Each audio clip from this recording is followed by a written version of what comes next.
न कुछ माँगने की आदत थी, न कुछ जताने का शौक, जो पास आया बस उसी का बोझ हल्का कर दिया। ऐसे ही कहते हैं, उन्हें महापुरुष दुनिया में, उन्हें जीकर नहीं जगाकर लोगों को बदल दिया। नमस्कार दोस्तों, आज यह कहानी एक ऐसे संत की है जिनका नाम लेते ही दिल में श्रद्धा अपने आप ऊपर आ जाती है। नीम करोली बाबा की।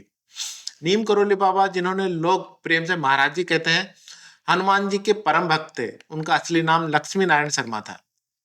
बहुत कम उम्र में ही उन्होंने जीवन का सत्य समझ आ गया और उन्होंने सब कुछ छोड़कर ईश्वर की राह पकड़ ली। बाबा जी कभी अपने चमत्कारों का प्रदर्शन नहीं करते थे। वो कहते थे, चमत्कार नहीं, प्रेम सबसे बड़ा चमत्कार है। बिना कुछ कहे लोगों के मन की बात समझ लेते थे और बिना बताए समस्याओं का समाधान कर देना, ये बाबा की सबसे बड़ी पहचान थी।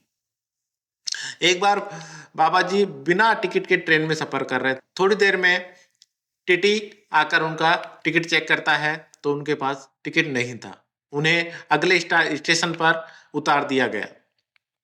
उस स्टेशन का नाम था नीम करोली। बाबा जी शांति से वहां जमीन पर बैठ गए।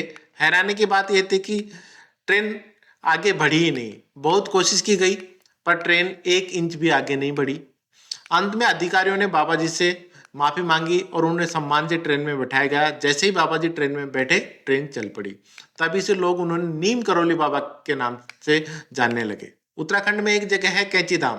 कहा जाता है बाबा जी ने यहाँ ध्यान किया और उन्होंने कहा कि यहाँ हनुमान जी विराजेंगे।